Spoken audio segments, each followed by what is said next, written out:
guys, we are FootFellas and we are back with a new episode. This week we are going to review the Champions League and the Europe League matches from the last week. I have Jay and Bose with me and they are here to talk us through the matches. Hi. The first match that we are going to review is Leverkusen versus Atletico Madrid. Bose. Completely feisty affair. 6 goals in total, ended 4-2 in favour of Atletico Madrid. Griezmann had a good night, but he should have scored more. Saul Niguez started with a brilliant goal. Brilliant solo goal. It ended 2-0 in the first half. Good first half. Yeah, but Leverkusen came back quite strongly in the second half. Yeah, they did. They used the wings well. Leverkusen used the wings well, which they did not in the first half. Yeah. They scored 2 goals, but then unfortunately conceded one more. Yeah, but their defense had a terrible night. Awful schoolboy defending. Defense had a terrible night. Dragovic had a horror night. Yeah. He had a night to forget. Awful defending in 2 of the 4 goals that were conceded. I feel that these ties were dead and buried as there are 4 goals conceded already. But they would try in the next leg in Spain. However, I don't see any. But 4 away goals. Yeah, I don't see any. The next game that we have from Tuesday night is Monaco playing away at City. Yeah, terrific match at the Etihad Stadium. I think this match is going to go down in Champions League folklore. Probably both the managers going for it in the first leg itself. Open match throughout. I think this was on the cards with strikers from both the teams in form, scoring a lot of goals. City started strongly. They got ahead with a brilliant flowing move that culminated in a goal from Raheem Sterling. But Falcao had a big statement to prove in Manchester. And boy, did he make a statement? Terrific poacher's goal, diving header, ball coming in from the right hand flank. We saw that through the night as well. The Monaco fullbacks marauding forward and continuously troubling the City defense. That was on the cards as well, with the Bakary Sania playing as makeshift left back and Fernandinho coming in to fill in the right back slot. Then Kylian Mbappe had a strong night. What a talent this boy is. The new theory. The new theory on him. We have been hearing all the right things about him. He got Monaco ahead with a thumping strike in the left foot. He, along with Bernardo Silva, terrific night for Monaco. Bernardo Silva ran the show for them. Brilliant left foot. Falcao had a chance to add on more on the goals list for Monaco, but he failed to convert from the spot kick. Aguero would feel a little bit unlucky. He had a very valid shout for a penalty, but the referee didn't think so. Falcao, though, more than made up for it with a lovely finish.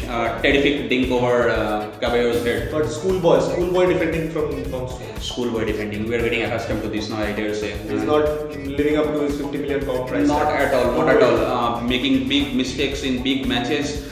Though this match had so many plots and subplots, he even had a chance to dip himself, and he did. He got on the score sheet. But before that, Aguero converted from a corner. It was a lovely finish as well. Volley from a corner, you do not see that often. Terrific control over his right foot.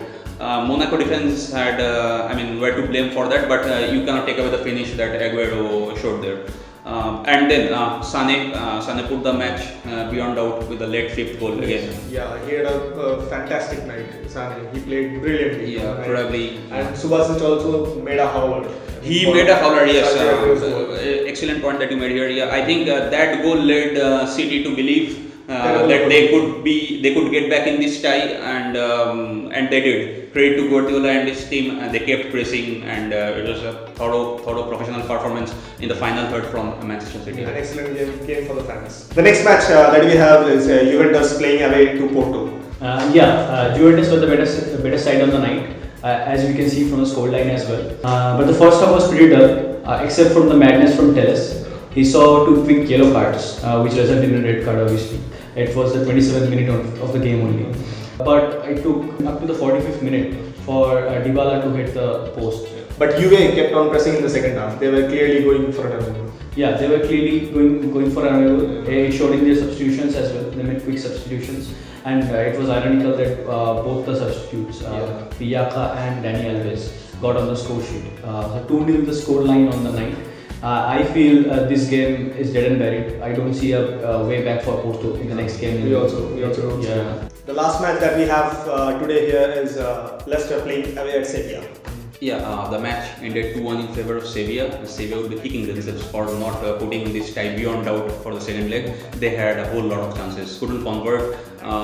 They, with the quality of possession and the dominance that they had over Leicester in the first half and as well as going late into the 60th, 70th minute, they should have put this game beyond doubt. We had 2 goals, one from Sarabia, converting from Escudero's cross, and another goal from Joaquin Correa, who incidentally missed a spot kick as well. Great to Leicester though, they got a goal back. Crucial away goal. Crucial away goal. They got that through Vardy. Probably the only attack of substance that Leicester could show in the whole night. Drinkwater again coming to the fore and providing a brilliant low cross from the left hand flank. And in those positions, you expect Vardy to score, and he did. So 2-1 in favor of Sevilla. Leicester wouldn't be too disappointed with the result, but given the form that they have right now, it's going to be difficult for them at King Power Stadium as well. But they have something to fight for. They do. Leicester City will be playing under a new manager in the home leg.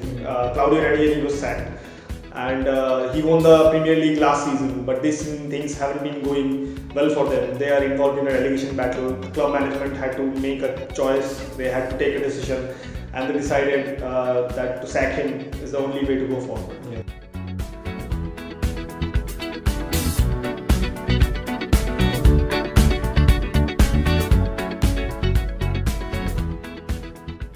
In this segment, we are going to review the Europe League matches from last week. We had Manchester United away at St. Etienne. Manchester United away at St. Etienne. It promised to be an interesting watch, but sadly it wasn't for St. Etienne fans. They weren't half the team that they were in Manchester.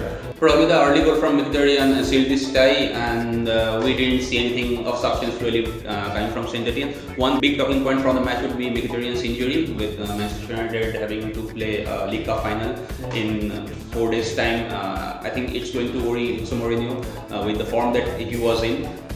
Manchester is going to miss him. Nothing apart from that really to talk from the night. A pretty dull affair. Manchester United with a thoroughly professional performance, and seeing them going through. We had another match, probably a dead rubber, if we may call it. Villarreal winning 1-0 at Rome, but the result, they won on the night, but probably that result is not going to matter as well. Roma winning 4-1 on aggregate, with them having put 4 past Villarreal at El Madrid. Yeah. We had an upset in the Europa League. Tottenham went out to Gent. Obviously Tottenham went out. Shocking result for them. I expected them to go further in this Europa League this time around. Harry Kane had a horror night. He scored a own goal as well. Horror night for Dele Alli as well. He was shown the red card for a very bad tackle. He could have broken the leg. He could have broken the leg of the opponent. Pochettino will be disappointed going out at this stage.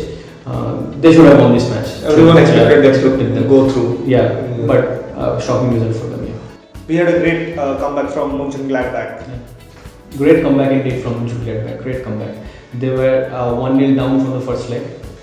They could not score in their home. I didn't expect that they would win this tie. They were 2-0 down in the beginning of the first half only. But then a great comeback.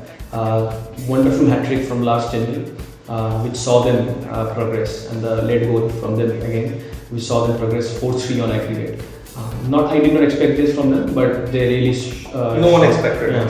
They really showed good resolution. With that, we have come to the end of this episode. We are FootFellas, the good fellas of football.